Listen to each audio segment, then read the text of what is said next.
En el tiempo del oscurantismo, cuando la Iglesia Católica Romana de alguna manera u otra había corrompido la fe cristiana, solamente tuvo que levantarse un hombre, y obviamente no fue el único, hubieron varios atrás de él, pero un hombre se levantó llamado Martín Lutero y se incomodó con la situación que en ese momento la Iglesia estaba viviendo. Y por la incomodidad de este hombre, muchos vinieron a los pies de Cristo y empezaron a entender la verdad de la palabra de Dios y el Evangelio.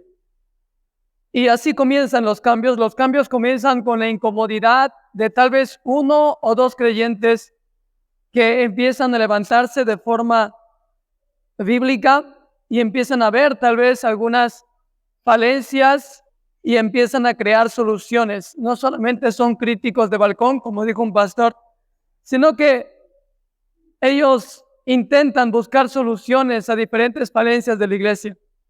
Y confío en que este mensaje de alguna manera u otra no es para ser un crítico de balcón, sino para ver tal vez algunas cosas en las cuales tal vez necesitamos mejorar. Y vamos a ver algunas cosas que la iglesia de Corinto estaba haciendo. Y tal vez muchas de las cosas que vamos a ver el día de hoy, la iglesia hoy en día está teniendo tendencia a hacerlo.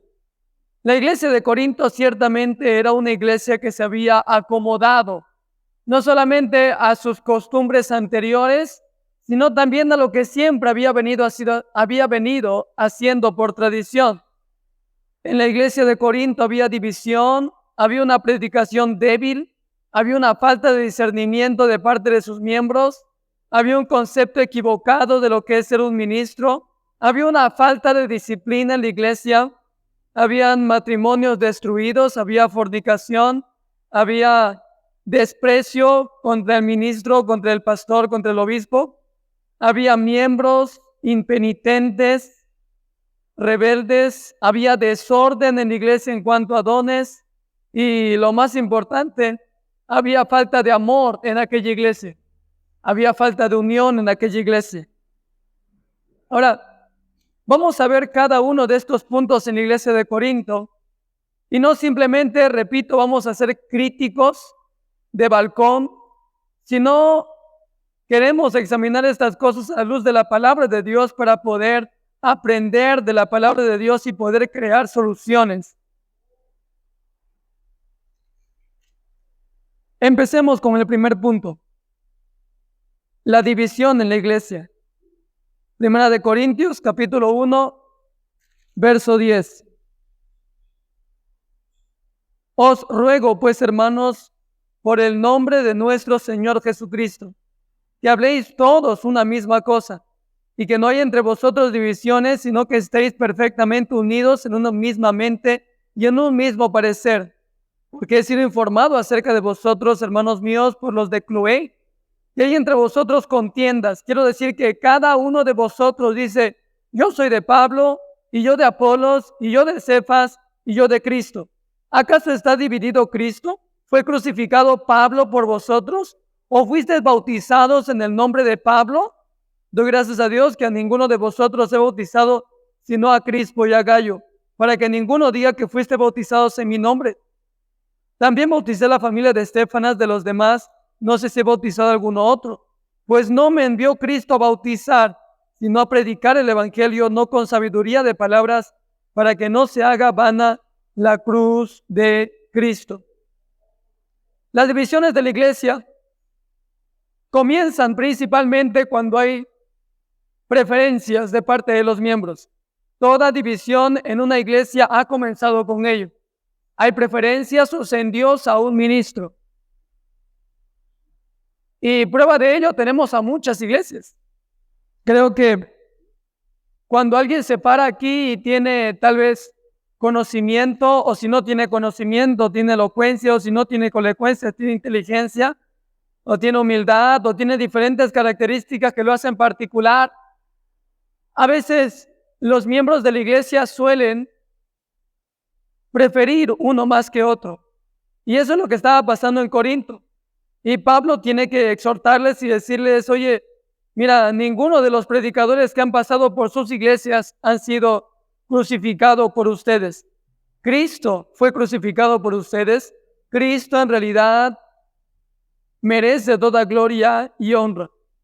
Entonces, esto es tan importante entender.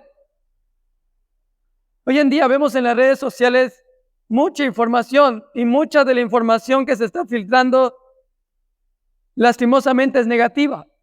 Podemos poner en YouTube prédicas cristianas y lo primero que nos va a aparecer tal vez son de los grandes influencias y predicadores famosos. Pero no por el hecho de que sea famoso quiere decir de que traiga una sana doctrina. Debemos examinar toda predicación y todo predicador a la luz de la Escritura. Hay pocos predicadores que predican la palabra. Predicar no se trata de contar un testimonio. Predicar no se trata de contar anécdotas entretenidas. Predicar no se trata de gritar muy alto. Predicar no se trata de apuntar con el dedo a donde sea. Predicar no se trata de leer algo aprendido. Predicar no se trata de eso. Predicar se trata de simplemente exponer la voluntad de Dios. Solamente eso. Un maestro me dijo, mira, lo único que vas a hacer como predicador es leer las Escrituras, explicar las Escrituras, aplicar las Escrituras y sentarte. Y yo le dije, eso es todo lo que voy a hacer. Y me dijo, eso es todo lo que tienes que hacer. No tienes que hacer nada más. Y eso es lo que he estado haciendo durante todo ese tiempo. Créanme que simplemente me paro aquí, leo las Escrituras, explico, aplico y me siento. Y dejo que la obra del Espíritu Santo se haga. Entonces, iglesia, ninguno de los predicadores, ninguno de los pastores a los quienes tal vez ustedes escuchan o ven, ha sido crucificado en la cruz.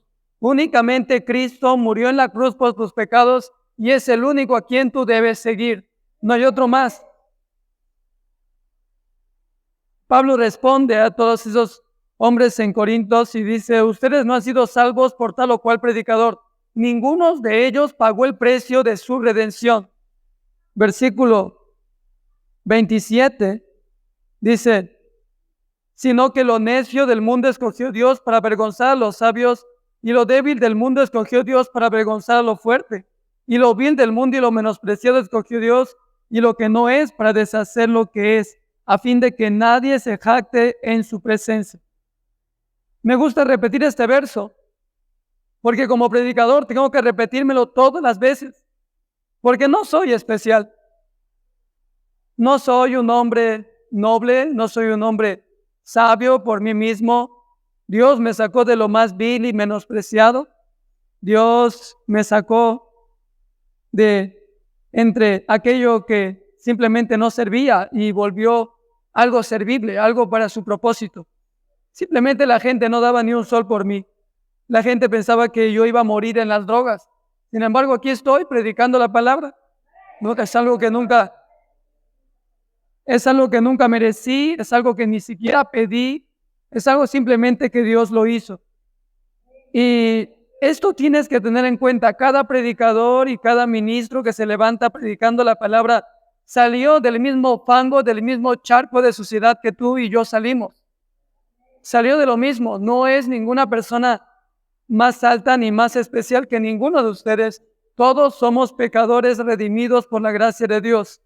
Tanto el que se para en el púlpito como el que se siente a escuchar. Así que repite esto cuantas veces puedas antes de creer que alguien que se para en el púlpito es más especial que tú, porque no lo es. Colosenses capítulo 2, versos 4 al 7.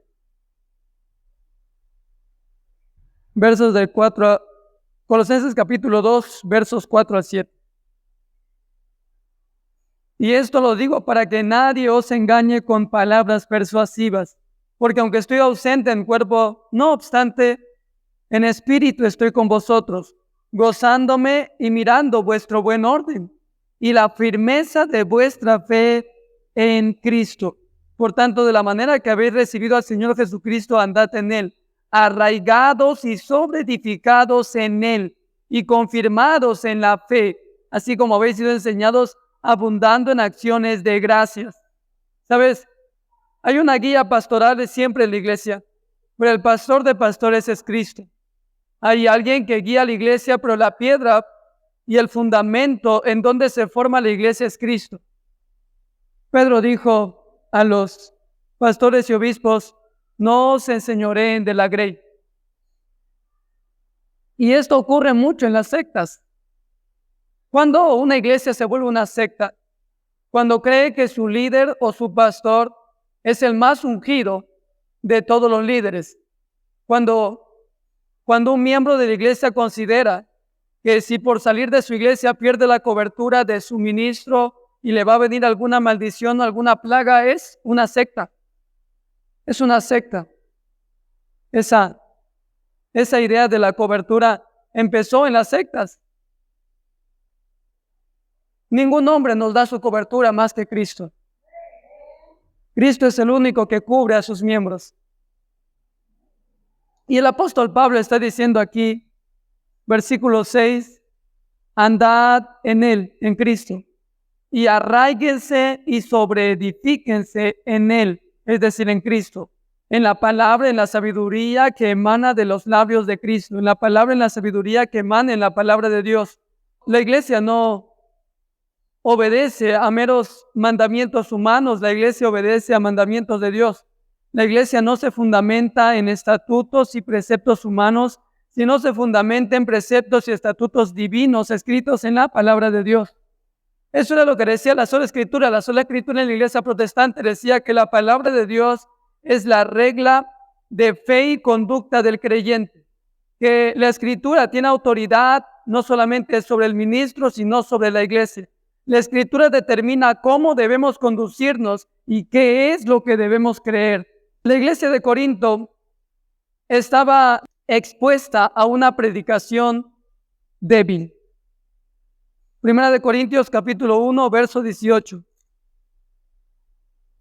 Porque la palabra de la cruz es locura a los que se pierden, pero a los que se salvan, esto es a nosotros, es poder de Dios. Pues está escrito, destruiré la sabiduría de los sabios y desecharé el entendimiento de los entendidos. ¿Dónde está el sabio? ¿Dónde está el escriba? ¿Dónde está el disputador de este siglo? ¿No ha enloquecido Dios la sabiduría del mundo? Pues ya que en la sabiduría de Dios el mundo no conoció a Dios mediante la sabiduría, agradó a Dios salvar a los creyentes por la locura de la predicación. Porque los judíos piden señales y los griegos buscan sabiduría, pero nosotros predicamos a Cristo crucificado. Para los judíos ciertamente tropezador y para los gentiles locura, mas para los llamados, así judíos como griegos, Cristo poder de Dios y sabiduría de Dios. Porque lo insensato de Dios es más sabio que los hombres y lo débil de Dios es más fuerte que los hombres. Mira lo que Pablo está diciendo aquí. Pablo está diciendo lo único que Dios utiliza para mover los corazones, para convertir los corazones, es la locura de la predicación. Ahora, ¿qué predicación? Versículo 23. Predicamos a Cristo crucificado. Para los judíos ciertamente tropezadero y para los gentiles locura, mas para los llamados, Cristo poder de Dios y sabiduría de Dios. ¿Cómo luce una predicación bíblica? Proclama a Cristo crucificado. Ciertamente, cuando los apóstoles predicaban, ellos no buscaban las señales iban tras ellos. Jesús nunca nos pidió buscar señales porque dijo que las señales nos seguirían a nosotros. Sin embargo, hay muchos cristianos que están buscando señales, como los judíos, y hay otros, como los griegos, que están buscando una gran sabiduría. El método y la estrategia más grande en el universo para convertir los corazones de las personas incrédulas es la palabra de Dios de un Cristo crucificado que murió por nosotros en un madero. Ese es el mensaje que cambia los corazones de las personas. El Espíritu Santo usa las Escrituras para convertir los corazones. Pedro dice en 1 de Pedro 1:23 que fuimos renacidos, no de simiente corruptible, sino de una simiente incorruptible. por la palabra de Dios que vive y permanece para siempre. Luego el Salmo 19:7 dice, la ley de Jehová es perfecta, que convierte el alma. El testimonio de Jehová es fiel, que hace sabio al sencillo. En el Salmo 138 del 2 al 3 dice, alabaré tu nombre por tu misericordia y por tu fidelidad, porque has engrandecido tu nombre y tu palabra sobre todas las cosas. Pablo entendía esta verdad. Pablo entendía que la palabra de Dios era la única que podía cambiar un alma. Mira, la iglesia está haciendo una y mil cosas para atraer al mundo. Y la iglesia incluso se está viendo como el mundo para atraer a los incrédulos. Las iglesias se están volviendo en discotecas, las iglesias se están volviendo en plataformas donde se hacen charlas motivacionales y de coach, tal vez charlas psicológicas que pueden hacer un cambio pasajero en las personas, pero no un cambio permanente. Pero el poder de Dios en el mensaje es mucho más fuerte que cualquier método psicológico. Es un poder sobrenatural, más allá de las estrategias y métodos humanos. La iglesia, lastimosamente, en gran parte del mundo ha soltado las armas espirituales que tiene como la palabra de Dios y ha tomado en sus manos las armas terrenales que son la sociología, la psicología, el entretenimiento, el emocionalismo, los tiempos en éxtasis, para realmente mover los corazones. Y ha dejado la palabra de Dios de lado. Valoro mucho los testimonios en las campañas de evangelismo, pero los testimonios no es el evangelio. Los testimonios pueden hacernos de alguna manera u otra mover nuestras emociones y llevarnos a un punto en el cual decimos, sí, si ese hombre fue tocado por Dios, yo también lo puedo hacer, pero no es suficiente. Las lágrimas no son suficientes, las emociones no son suficientes. Recuerden lo que estuvimos hablando ayer, dijimos que un cristiano no se mueve por mero sentimiento, por mera emoción, sino se mueve por convicciones y convicciones arraigadas en el corazón, convicciones cimentadas en la palabra de Dios. De modo que cuando queramos un cambio permanente en una persona, debemos predicarle la palabra, debemos testificarle con nuestro testimonio, pero apuntar a Jesucristo en todos los sentidos. Pablo podía usar las señales, Pablo podía usar su mucha erudición porque él había estudiado a los pies de Gamaliel, uno de los maestros más grandes. Pero Pablo prefería predicar a Cristo crucificado, porque para eso él había sido llamado. Él dice, no me envió Cristo a bautizar, sino a predicar el evangelio, no con sabiduría de palabras para que no se haga vana la cruz de Cristo.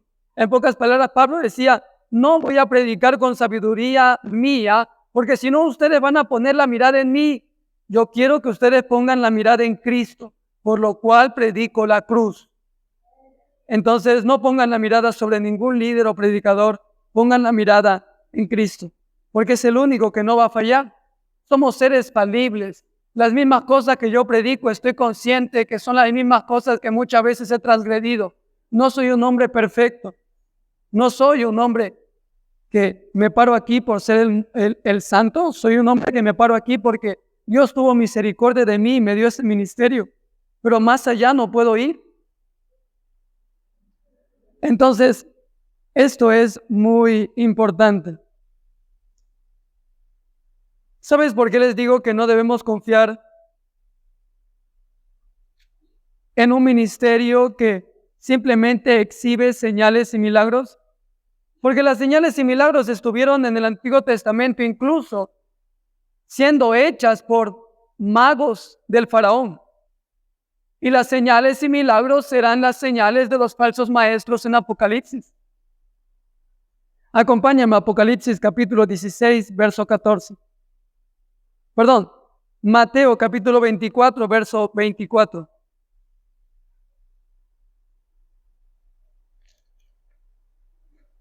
Mateo capítulo 24,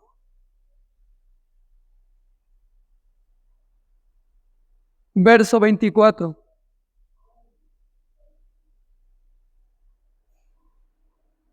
Este es Jesús y dice, porque se levantarán falsos cristos y falsos profetas y harán señales y prodigios, de tal manera que engañarán, si fuera posible, aún a los escogidos. Ahí están. Mucha gente empezará a ver a estos líderes y a decir, oh, si este es un enviado de Dios porque hizo señales y prodigios. Muchos de aquellos serán engañados porque simplemente estaban yendo tras las señales y prodigios. Acompáñame a Jeremías capítulo 23, verso 22. Jeremías dice algo muy importante.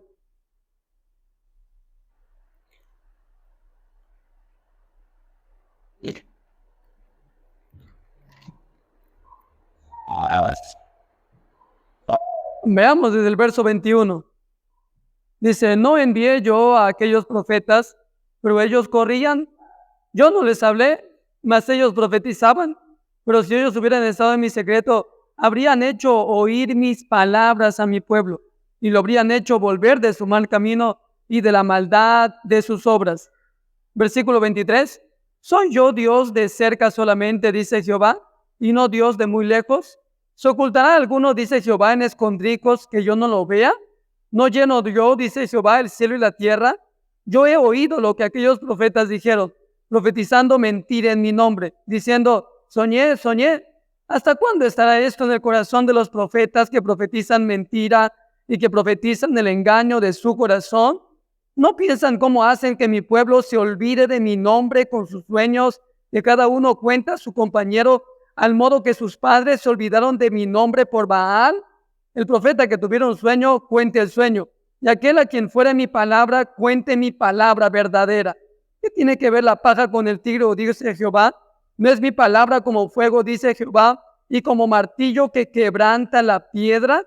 Por tanto, he aquí que yo estoy contra los profetas, dice Jehová, que hurtan mis palabras, cada uno de su más cercano.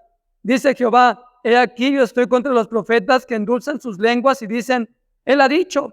He aquí, dice Jehová, yo estoy contra los que profetizan sueños mentirosos y los cuentan, y hacen errar a mi pueblo con sus mentiras y con sus lisonjas. Y yo no los envié ni les mandé, y ningún provecho hicieron a este pueblo, dice Jehová. Esta es una fuerte amonestación hacia aquellos profetas.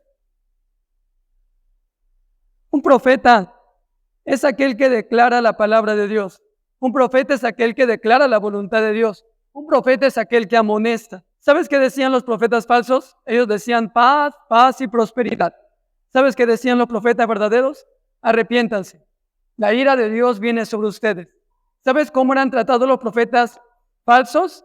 Eran tenidos en grandes estrados y en las grandes plataformas de los reyes. Eran los mejores pagados, vestían muy bien. ¿Sabes cómo eran los profetas verdaderos? Los profetas verdaderos, por otro lado, vivían en cuevas, vivían en lugares realmente muy pobres. Se vestían muchas veces como locos y eran los despreciados. Se les apedreaba y nunca tenían un sueldo fijo. Esos eran los profetas verdaderos. Ahora, juzgue usted a los profetas contemporáneos. Dice, versículo 26, ¿hasta cuándo estará esto en el corazón de los profetas que profetizan mentira y que profetizan el engaño de su boca? ¿No piensan cómo hacen que mi pueblo se olvide de mi nombre con sus sueños, que cada uno cuenta a su compañero, al modo que sus padres se olvidaron de mi nombre por Baal? Y luego va a decir, al que tenga un sueño, que cuente el sueño, pero al que tenga mi palabra, que hable mi palabra. Yo no tengo ningún sueño, pero hablo la palabra. Yo creo que Pablo diría eso. Miren, yo no tengo para ofrecerles señales ni sabiduría mucha, pero simplemente voy a declarar la palabra. Y eso es evidencia de que he sido enviado de parte de Dios. Creo que el sensacionalismo ha hecho mucho daño a la iglesia. Y creo que eso de hecho apaga la palabra de Dios. Hay en muchas iglesias que ya no se predica la palabra de Dios. Estaba escuchando un video en YouTube donde había dice, prédica asombrosa. Y literalmente el ministro que se paraba en el púlpito hablaba acerca de 1 hora y media, cómo había sido su traslado del cielo al infierno. 1 hora y media hablando acerca de su visión y revelación. Y nos preguntamos, ¿eso es predicación? Yo lo llamo sensacionalismo. Y las millones de vistas eran sorprendentes. Había gente que le encantaba. Y Pablo le dice a Timoteo en 2 de Timoteo capítulo 4 que muchos se amontonarán escuchando doctrinas de falsos maestros. En pocas palabras, Pablo le está diciendo a Timoteo, mira Timoteo, si vas a predicar la verdad, vas a tener a muy pocos, pero ellos van a tener a muchos. Y eso es. Vayamos al siguiente punto. Y hay otra cosa que la iglesia de Corinto adolecía, y era una falta de discernimiento en el pueblo de Dios. Capítulo 3, versículo 1. Primera de Corintios, capítulo 3, versículo 1.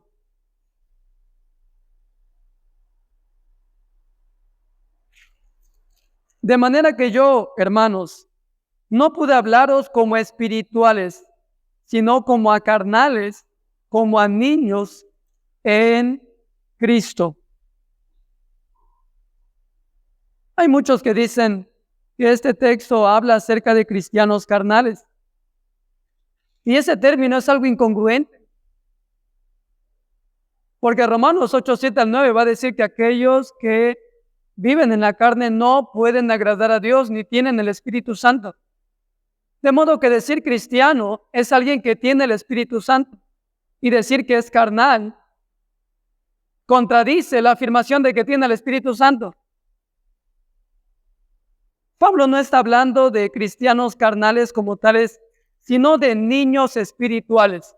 Y eso tú lo puedes ver, de manera que yo, hermano, no puedo hablaros como espirituales, sino como a carnales, como a niños en Cristo. Está ahí, está claro, la Escritura es claro. No hay malas interpretaciones cuando tú lees todo el pasaje. Pablo está diciendo, ustedes realmente son como niños espirituales, no están creciendo y están haciendo las mismas cosas que hacen los carnales. La iglesia de hoy está a veces siendo conformada por bebés espirituales, crédulos a cualquier mensaje que venga hasta del mismo diablo. Hay personas que ven al diablo en la Coca-Cola y en los dibujos y en cualquier serie de televisión, pero nunca ven al diablo tal vez en la predicación en la cual escuchan.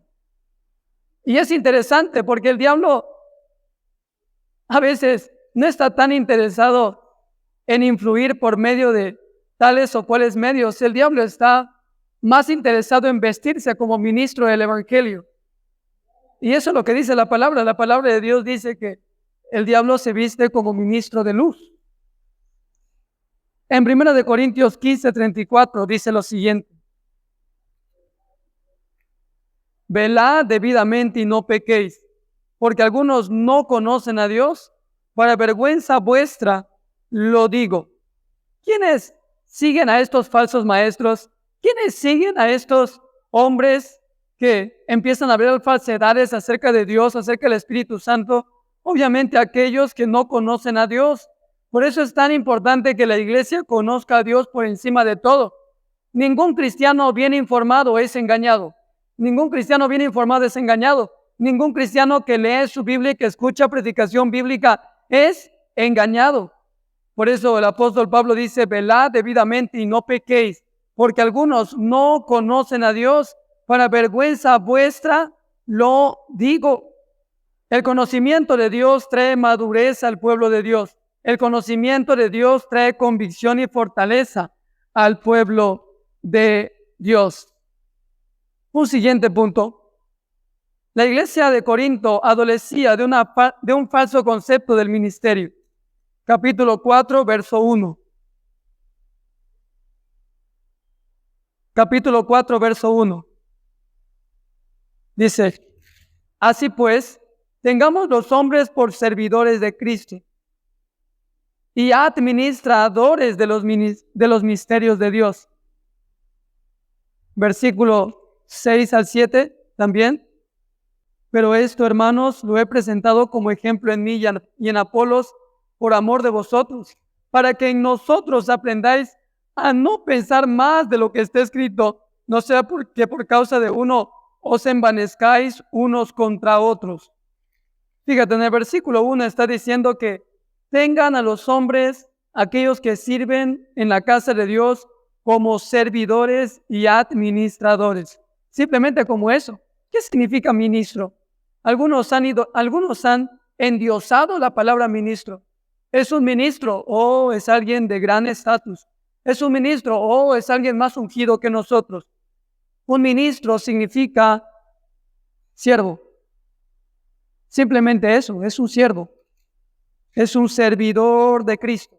Es un administrador de los misterios de Dios. No es dueño de los misterios de Dios. No es dueño ni siquiera de la iglesia a la cual él pastorea. Es simplemente un administrador del rebaño de Cristo. Eso es lo que únicamente es. Entonces, Pablo tenía que exhortar a los de Corinto a ver eso. ¿Por qué?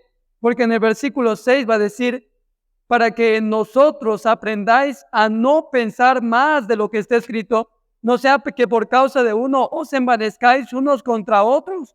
En pocas palabras, no piensen más de lo que debieran pensar de ustedes.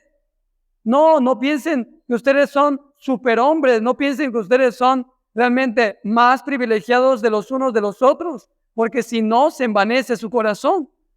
Segunda de Corintios capítulo 4, verso 7. Creo que muchas veces lo digo en mi predicación, pero es uno de mis pasajes favoritos. Segunda de Corintios 4:7 dice, pero tenemos este tesoro en vasos de barro, para que la excelencia del poder sea de Dios y no de nosotros. El gran apóstol Pablo, el apóstol que subió al tercer cielo, el apóstol que vio revelación verdadera, el apóstol que vio a Jesucristo revelado, glorificado. Él dice, soy un vaso de barro.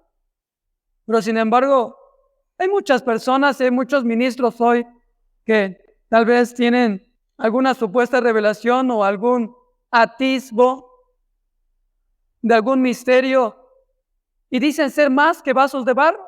Sin embargo, el apóstol Pablo, con toda la revelación que tenía, dice, yo soy un vaso de barro. Creo que este es un fiel ministro. Un ministro que a pesar del gran conocimiento, un ministro que a pesar de la revelación que tuvo, un ministro que a pesar de las grandes iglesias que tuvo, nunca se creyó más que los miembros de su congregación. Él siempre dijo ser un vaso de barro. Y ese es un ministro real, nunca está por encima de su congregación, nunca se cree más que los demás, siempre mantiene una posición baja. Hace poquito fue una reunión de pastores y alguien me dijo, Andrés, ¿vas a levantar una obra? Y yo le dije, bueno, eso lo dispone Dios. Y me dijo, pero Andrés, ya vas a terminar tu licenciatura, ya tienes que ambicionar el ministerio, ya puedes pastorear una iglesia. Yo le dije, no se trata de mí, se trata de Dios. Bueno, esa es la obra de Dios, no es la mía. Si el Señor decide tenerme como un hermano más que predica, yo estoy muy feliz. Es el Señor quien pone, es el Señor quien dispone. Yo he aprendido una cosa. Cuando las cosas tienen que suceder, las puertas se te abren. Tú no tienes que tocar desesperadamente ni tienes que forzar la chapa. Simplemente la puerta se abre. No tienes que hacer nada más. Cuando tú fuerzas la chapa o intentas tocar desesperadamente y ves que la puerta no se abre y te desesperas, pero sin embargo miras al costado y ves que una puerta está entreabierta y tú entras por ahí. Sin embargo, no te das cuenta que esa es una salida fácil. Esa es una forma fácil de hacer las cosas. Y tal vez esa puerta no te la abre Dios, te la abre el diablo. Porque las puertas que abre Dios, simplemente Él no te las deja entreabiertas, Él te las abre todas. Las bendiciones que Dios trae a tu vida no son bendiciones a medias, son bendiciones completas.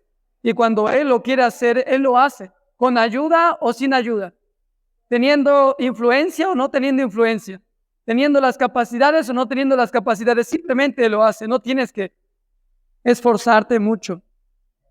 Y eso es lo que entendía el apóstol Pablo. Había otra cosa que era deficiente en la iglesia de Corinto y era una falta de disciplina en la iglesia. Primera de Corintios capítulo 5, versículo 1.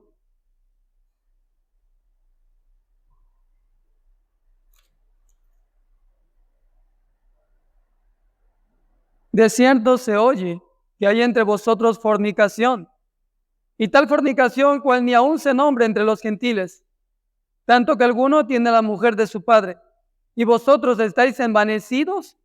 ¿No deberíais más bien vosotros haberos lamentado para que fuese quitado de en medio de vosotros el que cometió tal acción? Ciertamente yo, como ausente en cuerpo, pero presente en espíritu, ya como presente he juzgado al tal cosa que ha hecho, en el nombre de nuestro Señor Jesucristo. Reuníos vosotros y mi espíritu con el poder de nuestro Señor Jesucristo.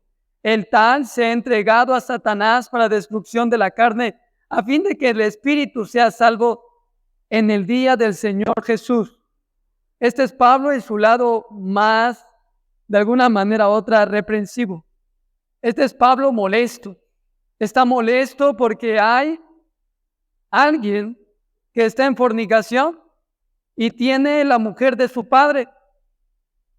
Probablemente era su madrastra. Y ciertamente los que estaban ahí no sentían de alguna manera u otra amonestarlos o reprenderlos. Y Pablo le dice, ciertamente yo, que estoy ausente, pero en el nombre de Cristo digo que el tal se ha puesto en disciplina. Ahora, entregado a Satanás no quiere decir de que Pablo le esté mandando directamente al infierno, sino que entregado a Satanás era una disciplina que se hacía en la iglesia primitiva, que se ha separado de alguna manera u otra de la iglesia, se ha excluido de la iglesia. Es lo que ahora llamamos disciplina, es que la persona de alguna manera u otra no tenga participación, ya sea en aquí adelante o alguna actividad en la iglesia. Y Pablo le está diciendo, disciplínenlo ya. Pablo entendía que como ministro de Dios tenía que juzgar aquello que está mal, aquello que en realidad merecía una reprensión. Entonces, si Dios no consiente el pecado en nuestras vidas, ¿cuánto más nosotros no debemos consentir el pecado dentro del cuerpo de Cristo? Tengo amigos que son ministros en diferentes partes del mundo y muchos de ellos me cuentan cómo van sus congregaciones, muchos de las cuales saben que en su denominación hay ministros que han sido culpados de inmoralidad sexual, han sido culpados de manipulación ilícita de dinero. Sin embargo, nunca se les reprende ni se les pone en disciplina porque tienen gran influencia. Y es que hoy en día en la iglesia la influencia vale más que una vida santa. Pero yo creo que un ministro santo vale más que un ministro bien instruido o un ministro con fama o popularidad. Cuando decidí de alguna manera u otra casarme, muchos me dijeron, pero Andrés, tienes un futuro por delante, tienes un ministerio que desarrollar, tienes muchas cosas que estudiar, tienes muchas cosas en las cuales tal vez te va a faltar tiempo cuando estés casado. Pero yo les dije, yo prefiero más a un ministro santo que un ministro bien instruido. Porque nos conocemos los unos a los otros, nos examinamos a nosotros mismos y sabemos de alguna manera u otra a qué estamos expuestos. Y antes que el león nos coma, nosotros debemos correr. He visto a tantos jóvenes ministros que sus ministerios han caído por el pecado sexual. Y aún ministros grandes como es el ministro Swagger, es un ministro allá, creo que es de Estados Unidos o de Brasil, que estuvo viviendo en adulterio gran parte de su vida y era un evangelista que cuando se paraba en los estadios se llenaban. Y cuando alguien le envió fotos a su celular y le dijo, vamos a filtrar estas fotos si tú realmente no confiesas tu pecado, y filtraron unas fotos de él saliendo de prostíbulos varias veces. Él agarró, se paró en una noche de evangelismo y confesó su pecado con lágrimas en los ojos. Pueden buscarlo ahí en YouTube, está. Él confiesa su pecado. Él dice que fue infiel a su esposa y se fue con prostitutas mucho tiempo. Estuvo ocultando su pecado. Lastimosamente, el pecado sexual es uno de los pecados que ha destruido más vidas de ministros que cualquier otro pecado. Y es tan importante que nosotros como cuerpo de Cristo amonestemos y corrijamos aún a los miembros del cuerpo de Cristo. Creo que el pueblo de Dios debe tratar con la misma dureza que Dios trata también al pecado. Había un ministro que escuché hace poquito que dijo, si nos tenemos que quedar sin ministerio por amonestar a los creyentes, nos quedamos sin ministerio, pero nos quedamos con los reales. El siguiente punto que con lo que la iglesia estaba tratando era con problemas en el matrimonio. 1 Corintios capítulo 7, versículos del 8 al 16.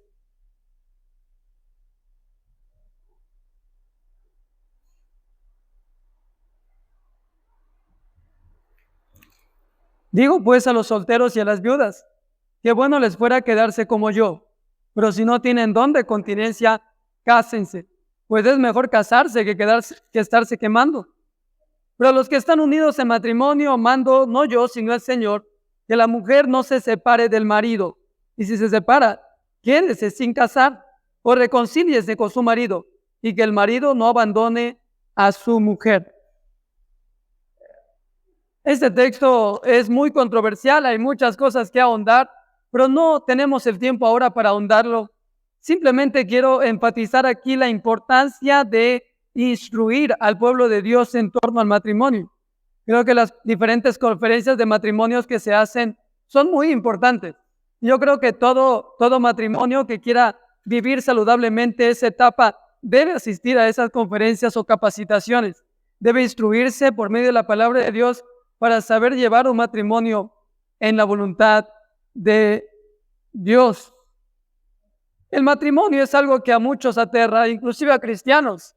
Escuché a una mujer cristiana ya adulta decir, no voy a instar a mi hija a casarse porque hoy en día todos se están divorciando. Y además el amor no es para siempre. Espero que ningún cristiano aquí piense eso. Porque una de las cualidades de Dios es amor. Y las cualidades de Dios son eternas. Y Jesús dijo que un matrimonio realmente en la voluntad de Dios era un matrimonio el cual ningún hombre podía romperlo.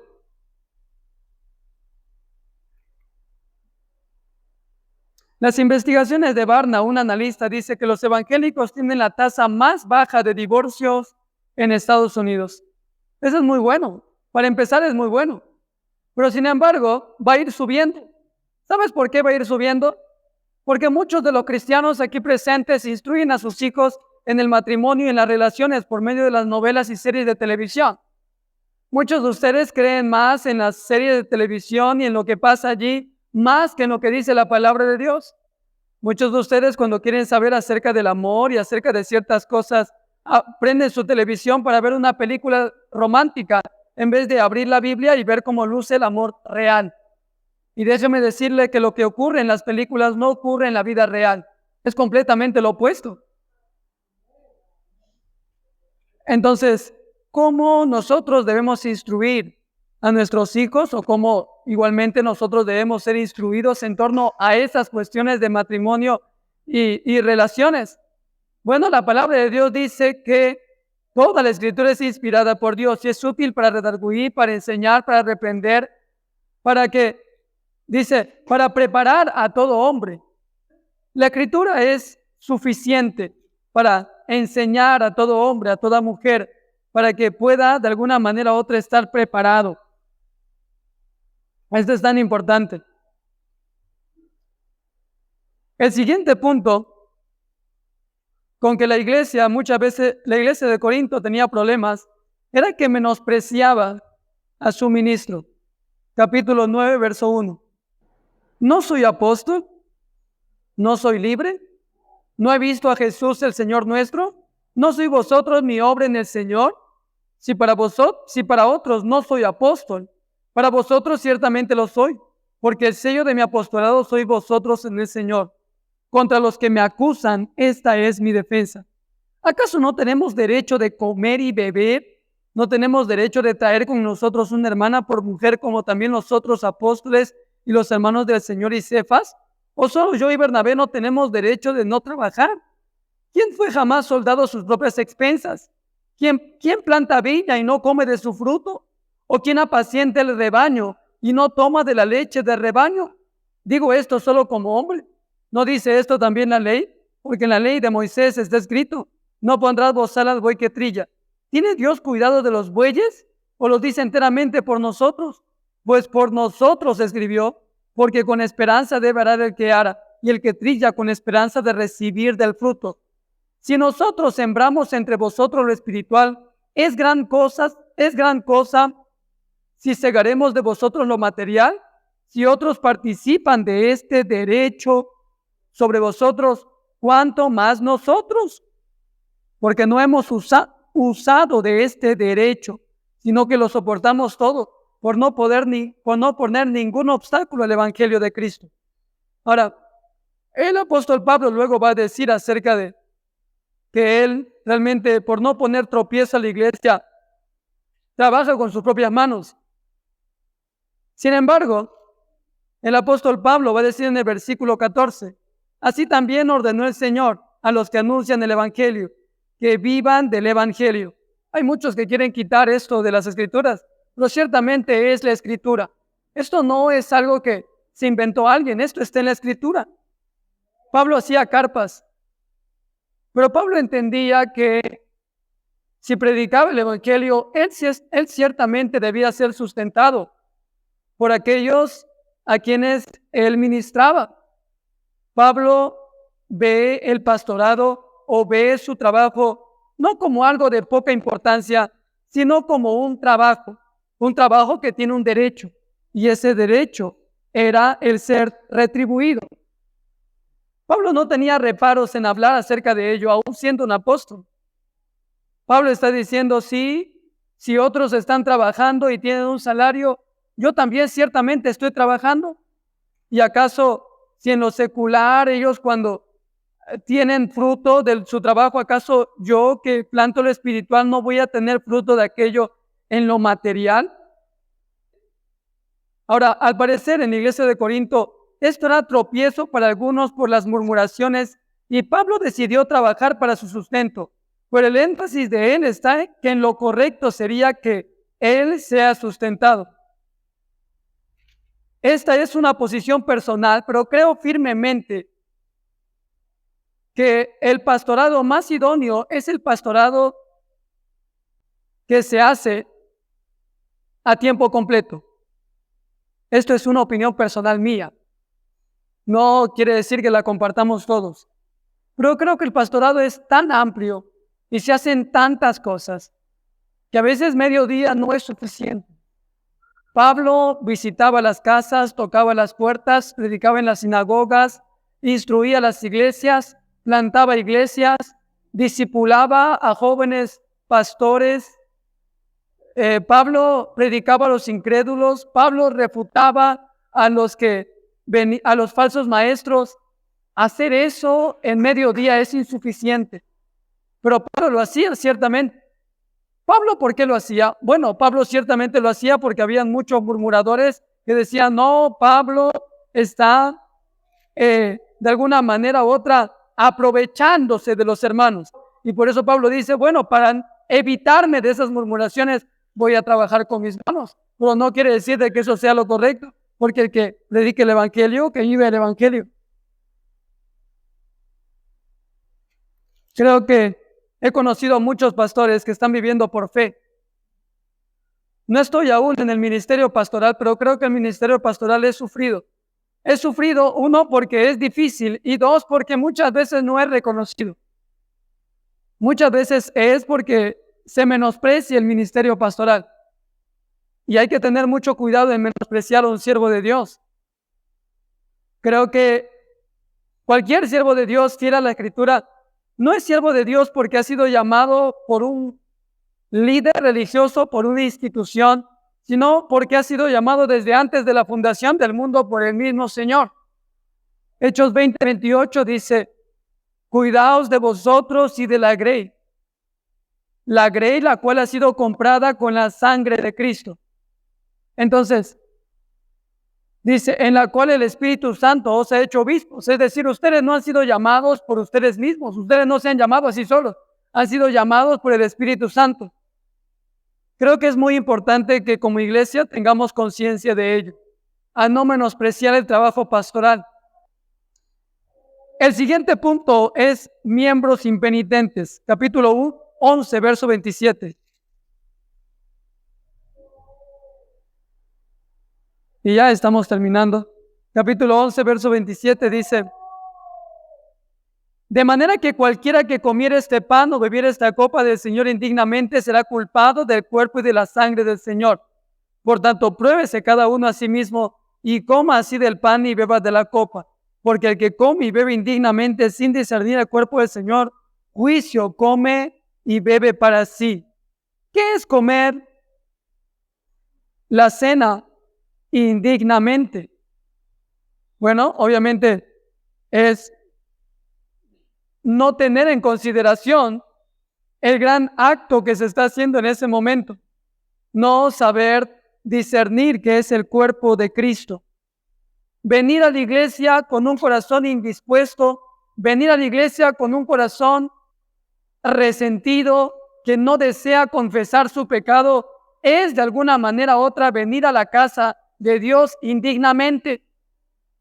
Tener un corazón que se niega a confesar su pecado, tener un corazón que persevera en el pecado, es de alguna manera u otra entrar en la presencia de Dios de manera indigna. El arrepentimiento puede que genere o no llanto, pero si algo es seguro, es que genera un cambio de actuar. El arrepentimiento genera ciertamente un cambio de actuar. Nunca juzgues un arrepentimiento por lo externo. El arrepentimiento es algo interno, es algo realmente que se ve en el proceso de cambio. No se trata de llorar, se trata de cambiar. Hay cosas que debemos examinarlo a la luz de la palabra. Hay un último punto que es desorden en la congregación. Primera de Corintios capítulo 14, versos del 20 al 25.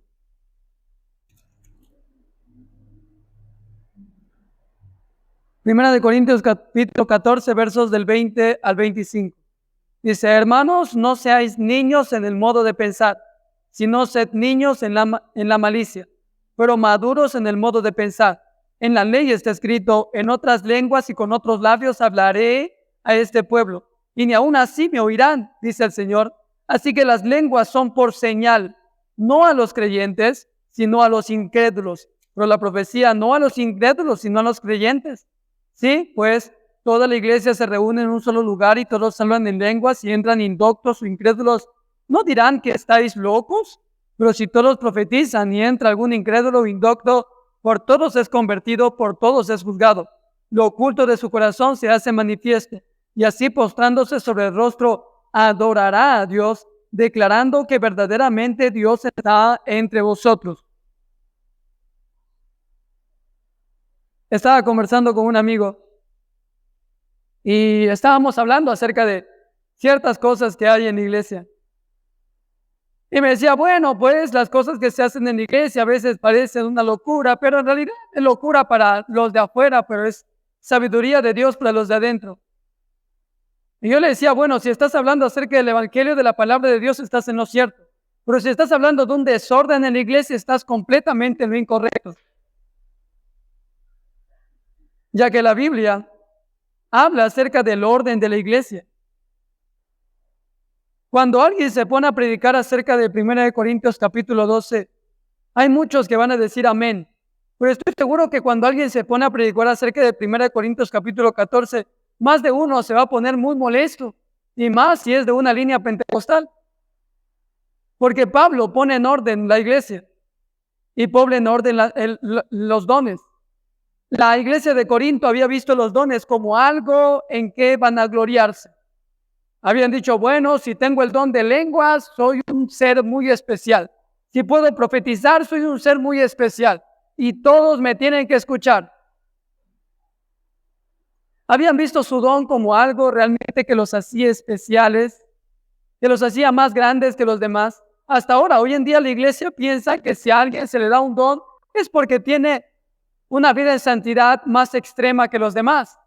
Y no es así. El Espíritu Santo, dice la Escritura, reparte los dones como Él quiere. Y eso es importante. Eso es tan importante.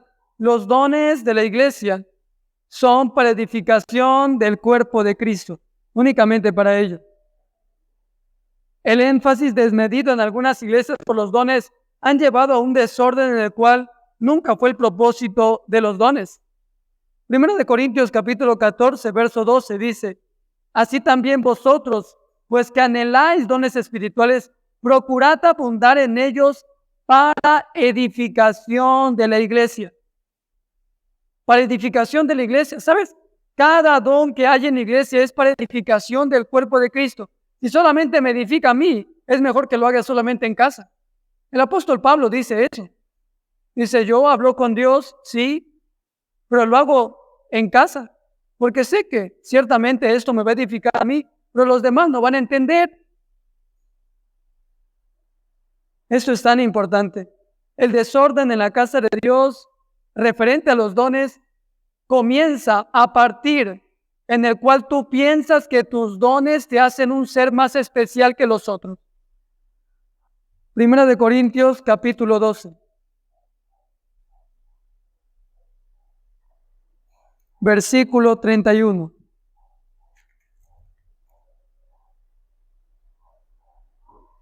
Procurad, pues, los dones mejores, mas yo os muestro un camino aún más excelente. Si yo hablase lenguas humanas y angélicas y no tengo amor, vengo a ser como metal que resuena o címbalo que retiñe. Y si tuviese profecía y entendiese todos los misterios y toda la ciencia, y si tuviese toda la fe de tal manera que trasladase los montes y no tengo amor, nada soy. Si repartiese todos mis bienes para dar de comer a los pobres, y si entregase mi cuerpo para ser quemado y no tengo amor, de nada me sirve. Si dijéramos a Pablo, ¿cuál es el don más extraordinario que la iglesia o que un creyente puede tener? Pablo diría el amor. Indiscutiblemente es el amor. Es mayor que la profecía, es mayor que las lenguas, es mayor que la sabiduría, es mayor que los milagros, porque si tienes cualquier don de profecía o conocimiento, pero no sabes comunicarlo en amor, de nada te sirve. Es inservible. El don de amar con amor verdadero es el más grande don que debe buscar la iglesia. Y cuando llegué a la parte final de escribir esta enseñanza, me puse a pensar y le dije al Señor, Señor, si en tu soberana voluntad, en algún punto de mi vida, haces que el ministerio de la predicación que tengo decaiga, si tú quitas la elocuencia en mi hablar, si tú quitas la sabiduría en mis pensamientos, si tú quitas tal vez el entendimiento de mi mente, simplemente quiero quedarme con un don para toda mi vida y eso es el amor. Yo estaría feliz si me quitas todos los dones, pero me dejas el amor, porque sin ese nada soy. ¿Sabes? Un ministro no se forma por el mucho conocimiento que tiene, no se forma por los muchos dones que muestra. Un ministro de Dios simplemente es aquel que ama a su congregación y ama a Dios y tiene amor por escudo y como símbolo de todo su ministerio. Y si tú quieres ser un creyente genuino, real, y quieres ser un servidor de Dios, únicamente necesitas un don por encima de todos los dones. Y ese es el don del amor. Busca ese don. Oremos. Amado Padre Celestial, gracias te doy, Señor, por tu palabra. Gracias, Señor, te doy porque tú eres fiel, porque tus palabras son verdaderas y reales. Ten misericordia de cada uno de nosotros y ayúdanos, Señor, a crecer en tu gracia y en el conocimiento de tu palabra. Creemos en un Dios de orden, fiel, bondadoso y amoroso, que hace todo conforme a su voluntad. Y hoy te ruego que, Señor, que nos moldees a diario, Señor. Gracias, Padre Celestial, te doy en esta oportunidad por todos mis hermanos que están aquí. Gracias, Señor, por tu palabra que me ha confrontado y me ha enseñado muchas cosas, Señor. Todo esto, Señor, te lo pido en el nombre maravilloso de tu Hijo Jesucristo. Amén.